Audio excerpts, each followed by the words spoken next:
আসসালামু আলাইকুম সবাইকে। পাঠ করছি ইলমা বেহরোজের লেখা আমি পদ্মজা উপন্যাসটি। আজ দ্বিতীয় পর্ব। আপা, স্কুলে যাবা না? পূর্ণা পদ্মজাকে জিজ্ঞেস করলো। যাব, তাড়াতাড়ি করো। তাড়া দিয়ে পূর্ণা বাড়িতে ঢুকলো। পদ্মজা বাড়ির পিছনে নদীর পদ্মজা বাড়ির পিছনের নদীর ঘাটে উদাসীন হয়ে বসে আছে। এ নদীর নাম মাদানি। গ্রীষ্মকাল বিদায়ের ৩ সপ্তাহ চলছে। এখন বর্ষাকাল। মাদানি জল কানায় কানায় ভরে উঠেছে। সে যেন স্রোতস্বিনী। ঘোলা জলের একটানা স্রোত বয়ে যায় সাগরের দিকে। উজান থেকে ভেসে আসছে ঘন সবুজ কচিরুপনা। পদ্মজার এই দৃশ্য দেখতে বেশ লাগে। নিষ্পলক চোখে তাকিয়ে আছে মাদানির স্বচ্ছ জলের দিকে। মাদানির বুকের উপর দিয়ে একটা লঞ্চ যাচ্ছে। লঞ্চ দেখে ১ মাস আগের ঘটনা মনে পড়ল তার।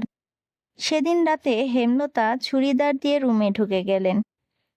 পদ্মজা কাপা পায়ে রুমে ঢুকে বিছানায় শুয়ে পড়ে। কিছুক্ষণের মধ্যে ঘুমিয়ে পড়ে।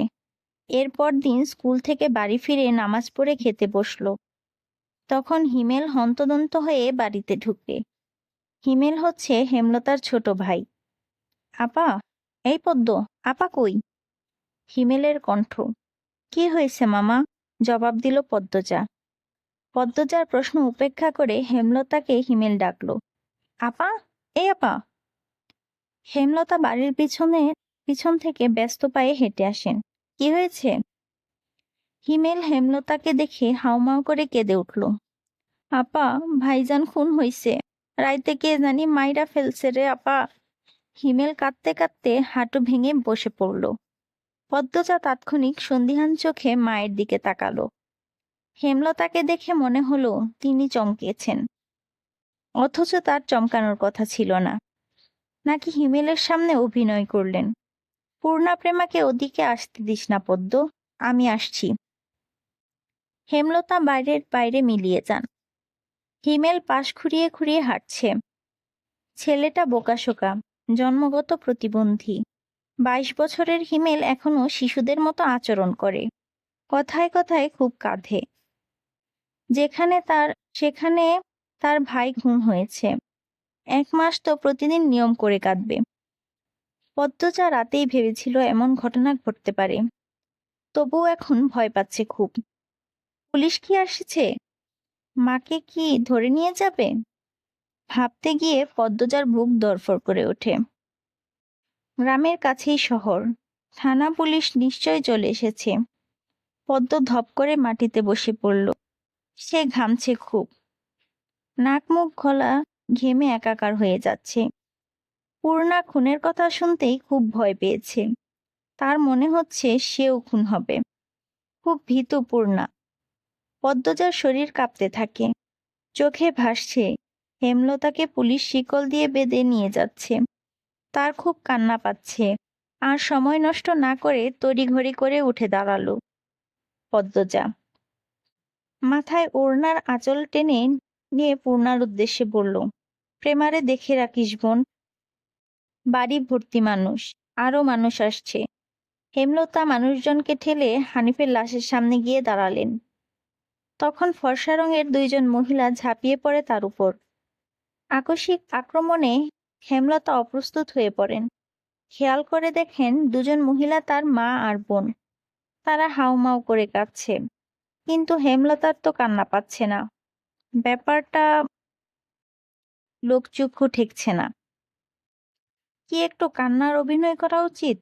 হানিফের মৃতদেহ দেখে মনে হচ্ছে কেউ ইচ্ছে মতো কুপিয়েছে। হেমলতা তা দেখে শান্তি লাগছে। এমন শান্তি অনেকদিন পাওয়া যায়নি। পদ্মজা সেখানে উপস্থিত হয়। হেমলতার নজর পড়ে।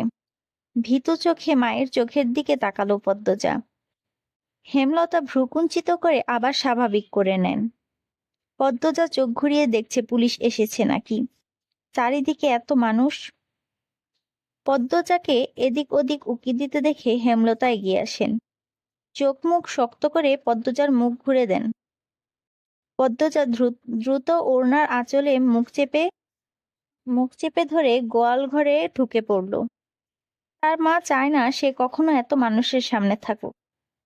হেমলতা ঘাড় ঘুরিয়ে দেখলেন পদ্মজা গোয়ালঘর থেকে উঁকি দিয়ে বাইরের অবস্থা পর্যবেক্ষণ করছে।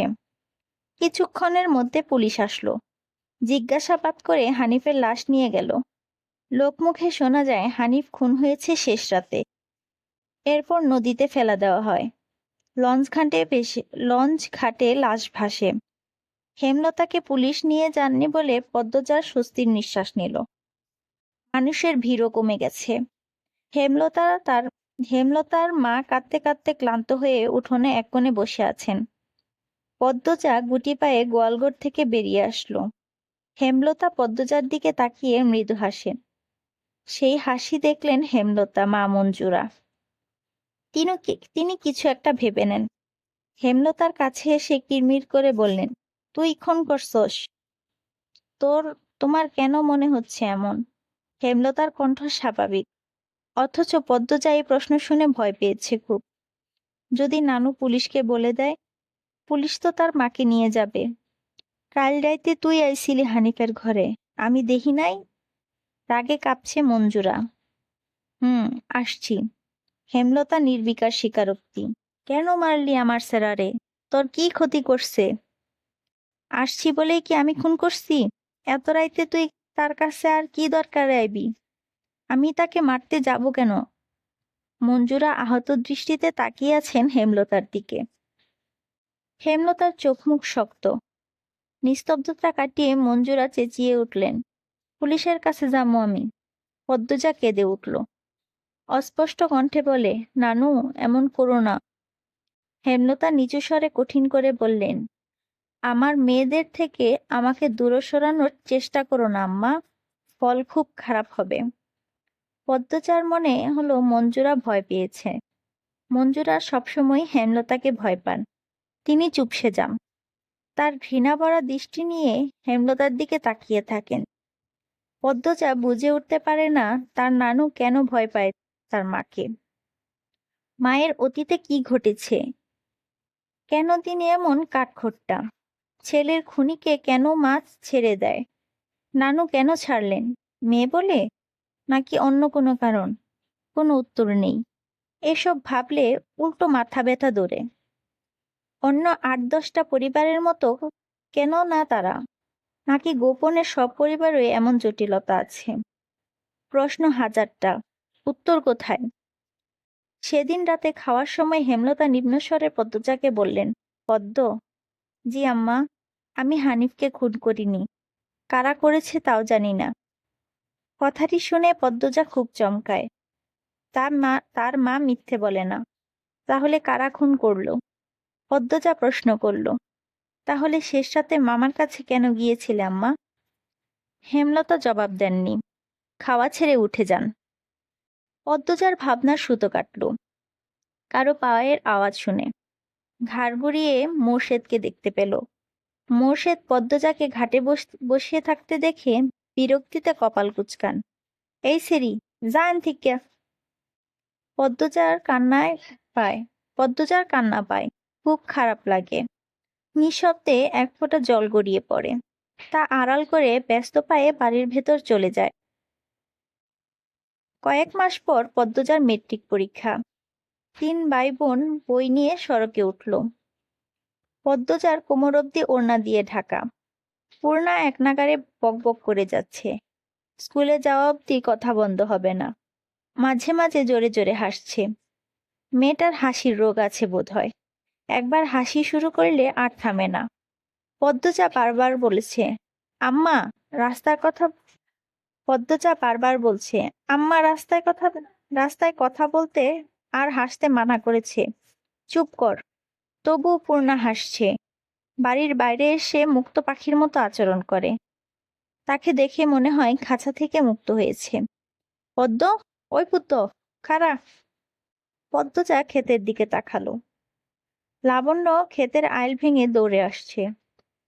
লাবণ্য আর পদ্ম এক শ্রেণীতে পড়ে। লাবণ্য কাছে এসে হাঁপাতে থাকলো। শান্ত হওয়ার পর 4 জন মিলে স্কুলের উদ্দেশ্যে হাঁটা শুরু করলো। বাংলা পড়া শিখে এসেছি আজ।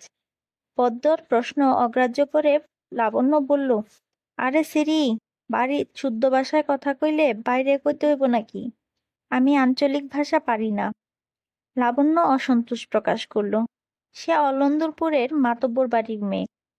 তাদের বাড়ির সবাই শিক্ষিত, তবুও তারা আঞ্চলিক ভাষায় কথা বলে, পরিবারের 2-3 জন সদস্য ছাড়া। আর পদ্মজার 14 গোষ্ঠী মূর্খ, 2-3 জন ছাড়া।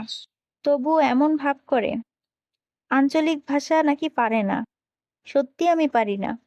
ছোট থেকে আম্মা শুদ্ধ ভাষা শিখিয়েছেন, উনিও বলেন, তাই শুদ্ধ ভাষায় কথা বলতেই আরাম পাই। পূর্ণা তো পারে, আমার চেষ্টা করতে ইচ্ছা হয় না। আচ্ছা বাদ দে, শুন, কাল আমরার বাড়ির নায়ক নায়িকারা আইব। পূর্ণা বিগলিত হয়ে প্রশ্ন করল, কেন আসবো? কোন নায়ক? শুটিং করতে? ছবির শুটিং? পদ্মজা এসবে কোনো আগ্রহ পাচ্ছে না। পূর্ণা খুব আগ্রহ বোধ করছে। সপ্তাহে একদিন সুমিদের বাড়িতে সাদা কালো টিভিতে সে ছায়াছবি দেখতে যায়। তাই অভিনয় শিল্পীদের প্রতি তার আগ্রহ আকাশ ছোঁয়া। পূর্ণা গদগদ হয়ে প্রশ্ন ছুড়ল, কোন নায়ক নায়িকা? বল না লাবণ্য আপা। দাঁড়া মনে করি। পূর্ণা কৌতূহল নিয়ে তাকিয়ে আছে। লাবণ্য চোখ বুজে মনে করার চেষ্টা করলো। এরপর মনে হতেই বলল, লিখন শাহ আর চিত্রা দেবী। তুমি আমার ছবির নায়ক নায়িকা? হ। স্কুলে যাওয়ার পর পুরোটা পথ লাবণ্য আর পূর্ণা ছায়াছবি নিয়ে আলোচনা করলো। মূল বক্তব্যে ছিল লিখন শাহ।